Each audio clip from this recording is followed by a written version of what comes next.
هنا رمضان مفتاح ودرب جاد بالخير يعانقنا نحمده ونصلي على رسوله الكريم أما بعد প্রিয় ভাই বোনেরা, আপনারা কেমন আছেন? আপনাদের রমাদান কেমন কাটছে? দোয়া করি আল্লাহ আপনাদের হৃদয়কে আমলের জজবায় ভরে দিন, রমাদান থেকে ভরপুর উপকৃত হওয়ার তৌফিক দিন। আজ আমরা রোজার 10টি মূল্যবান ফজিলত নিয়ে সংক্ষেপে আলোচনা করব, যাতে আমাদের অন্তরে রমাদানের প্রতি ভালোবাসা তৈরি হয়, আমলের আগ্রহ উদ্যম আরও বেড়ে যায়। 1. রোজা তাকওয়া অর্জনের শ্রেষ্ঠ উপায়। আল্লাহ রাব্বুল আলামিন ইরশাদ করেন, ইয়া আইয়ুহাল্লাযীনা আমানু কুতিবা আলাইকুমুস সিয়ামু কামা কুতিবা আলাল্লাযীনা মিন ক্বাবলিকুম লাআল্লাকুম তাত্তাকুন।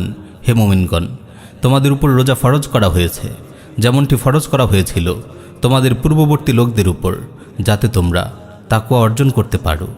সম বান্দার অন্তরে তাকওয়া সৃষ্টি করে। মানুষের হৃদয়ে রবের আজমত ভালোবাসা তৈরিতে সওমের কার্যকারিতা পরীক্ষিত। এই আয়াত থেকে আমরা জানতে পারলাম, সওম কেবল আমাদের উপর ফরজ করা হয়নি, বরং পূর্ববর্তী উম্মতের উপর ফরজ ছিল। আল্লাহ রাব্বুল আলামিন সওমকে তাকওয়া অর্জনের উপায় বানিয়েছেন, আর তাকওয়া হলো দুনিয়া ও আখিরাতের সাফল্যের মূল চাবিকাঠি। আল্লাহ তাআলা রমাদানের সওমের মাধ্যমে আমাদের সবাইকে তাকওয়া অর্জনের তৌফিক দিন। 2. রমাদানের রোজা পূর্বের সকল গুনাহ মুছে দেয়। সহিহুল বুখারীতে এসেছে, রাসূল সাল্লাল্লাহু আলাইহি ওয়াসাল্লাম ইরশাদ করেন, মান সামা রমাদানা ঈমানান ওয়া ইহতিসাবান গুফিরা লাহু মা তাকদ্দামা মিন যামবি। যে ব্যক্তি ঈমানের সাথে সওয়াবের আশায় রমাদানের রোজা পালন করবে, তার পূর্বের সব গুনাহ ক্ষমা করে দেয়া হবে। 3. রোজার প্রতিদান আল্লাহ নিজেই দেন। সহিহুল বুখারীতে বর্ণিত একটি হাদিসে কুদসিতে এসেছে, আল্লাহ তাআলা বলেন, কুল্লু আমাল ইবনি আদম লাহ ইল্লা সিয়াম ফাইন্নাহু লি ওয়া আনা আজজি বিহ। রোজা ব্যতীত আদম সন্তানের প্রতিটি কাজই তার নিজের জন্য, কিন্তু সিয়াম কেবল আমার জন্য, তাই এর পুরস্কার আমি নিজেই দেব। 4. রোজা কিয়ামতের দিন সুপারিশ করবে। মুসনাদে আহমদে বর্ণিত হয়েছে, রাসূল সাল্লাল্লাহু আলাইহি ওয়াসাল্লাম বলেন, আস-সিয়াম ওয়াল কুরআনু ইয়াশফাআনি লিল আবদি ইয়াওমাল কিয়ামাহ ইয়াকুলু সিয়াম রব্বি মানা'তুহু আত-তা'আমা ওয়াশ-শাহওয়াতি বিন-নাহার ফাশাফি'নি ফীহি ওয়া ইয়াকুলুল কুরআন মানা'তুহু আন-নাওমা বিল-লাইল ফাশাফি'নি ফীহি ক্বালা ফায়ুশাফি'আন। সিয়াম ও কুরআন কিয়ামতের দিন বান্দার জন্য সুপারিশ করবে। সিয়াম বলবে, হে আমার রব, আমি তাকে দিনে পানাহার ও জৈবিক চাহিদা পূরণ করা থেকে বিরত রেখেছি, আপনি তার ব্যাপারে আমার সুপারিশ কবুল করুন।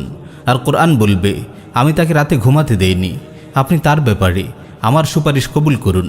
সিয়াম ও কোরআন উভয়ের সুপারিশ কবুল করা হবে। 5. জিহাদের ময়দানে রোজা জাহান্নাম থেকে নাজাত দেয়। সহিহুল বুখারীতে এসেছে, রাসূল সাল্লাল্লাহু আলাইহি ওয়াসাল্লাম ইরশাদ করেন, মান সামা ইয়াওমান ফি সাবিলিল্লাহ বা'আদাল্লাহু ওয়াজহাহু আনিন নারি 70 খরিফান। যে ব্যক্তি আল্লাহর রাস্তায় জিহাদে গিয়ে একদিন রোজা পালন করে, আল্লাহ তাকে জাহান্নাম থেকে 70 বছরের দূরত্বে নিয়ে যান। 6. রোজার সমকক্ষ কোনো আমল নেই। সুনান নাসাইতে বর্ণিত একটি সহিহ হাদিস এসেছে, আবু উমামা রাদিয়াল্লাহু তাআলা আনহু বলেন, একবার আমি রাসূল সাল্লাল্লাহু আলাইহি ওয়াসাল্লামকে বলি, ইয়া রাসূলুল্লাহ, উত্তম আমল কোনটি? তিনি উত্তর দিলেন, আলাইকা বিস-সাওম ফাইন্নাহু লা ইদ্দা লাহ। তুমি সাওমকে আঁকড়ে ধরো, কারণ এর সমকক্ষ কিছু নেই। 7. রোজাদারের দোয়া ফিরিয়ে দেওয়া হয় না। ইমাম বাইহাকী রাহিমাহুল্লাহ সংকলিত আস-সুনানুল কুবরা গ্রন্থে বর্ণিত হয়েছে, রাসূল সাল্লাল্লাহু আলাইহি ওয়াসাল্লাম ইরশাদ করেন, সালাসু দাওয়াতিন লা তুরাদ্দু দাওয়াতুল ওয়ালিদ ওয়া দাওয়াতুস সাইম ওয়া দাওয়াতুল মুসাফির। 3 ব্যক্তির দোয়া ফিরিয়ে দেওয়া হয় না, পিতার দোয়া, রোজাদারের দোয়া এবং মুসাফিরের দোয়া। 8. জান্নাতে রোজাদারের জন্য রয়েছে স্পেশাল দরজা। সহিহুল বুখারীতে এসেছে, রাসূল সাল্লাল্লাহু আলাইহি ওয়াসাল্লাম ইরশাদ করেন, ইন্না ফিল জান্নাতি বাবান ইউকালু লাহুর রাজ্জান ইয়াদখুলু মিনহু আস-সাইমুনা ইয়াওমাল কিয়ামাহ লা ইয়াদখুলু মিনহু আহাদুন গায়রুহুম। জান্নাতের রায়্যান নামে একটি ফটক আছে। কিয়ামতের দিন এই ফটক দিয়ে রোজাদাররা জান্নাতে প্রবেশ করবে। রোজাদার ছাড়া অন্য কেউ এই ফটক দিয়ে প্রবেশ করতে পারবে না। 9. রোজাদার জান্নাতে বিশেষ মর্যাদা লাভ করে। মুসনাদে আহমদে বর্ণিত একটি হাসান হাদিস এসেছে, রাসূল সাল্লাল্লাহু আলাইহি ওয়াসাল্লাম ইরশাদ করেন, ইন্না ফিল জান্নাতি গুরফাতান ইউরা যাহিরুহা মিন বাতিনিহা ওয়া বাতিনুহা মিন যাহিরিহা আ'আদ্দাহা আল্লাহু লিমান আত'আমা আত-তা'আম ওয়া আলানা আল-কালাম ওয়া তাবা'a আস-সিয়াম ওয়া সাল্লা ওয়ান নাসু নিয়াম। জান্নাতে একটি প্রাসাদ রয়েছে, যার ভেতর থেকে বাইরে এবং বাইরে থেকে ভেতরে দেখা যায়। এই প্রাসাদটি আল্লাহ তাআলা সেই সব লোকদের জন্য প্রস্তুত করেছেন যারা মানুষকে আহার করায়, নম্র ভাষায় কথা বলে, নিয়মিত রোজা রাখে এবং তাহাজ্জুদ আদায় করে। 10. রোজা জৈবিক তাড়নাকে দমন করে। সহিহুল বুখারীতে এসেছে, রাসূল সাল্লাল্লাহু আলাইহি ওয়াসাল্লাম ইরশাদ করেন, আমাল্লাম ইয়াস্তাতি' ফাআলাইহি বিস-সাওম ফাইন্নাহু লাহু উজা। আর যুবকদের মধ্যে যাদের বিয়ে করার সক্ষমতা নেই তারা যেন সওম পালন করে, কারণ সওম জৈবিক তাড়না দমন করে। প্রিয় ভাই ও বোন, আমরা রোজার 10টি ফজিলত নিয়ে সংক্ষেপে কিছু কথা বললাম।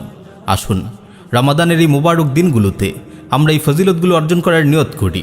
আল্লাহ রাব্বুল আলামিন আমাদের সবার রোজাকে কবুল করে নিন এবং রমাদানের পরিপূর্ণ বরকত হাসিল করার তৌফিক দান করুন। আমিন ইয়া রাব্বাল আলামিন।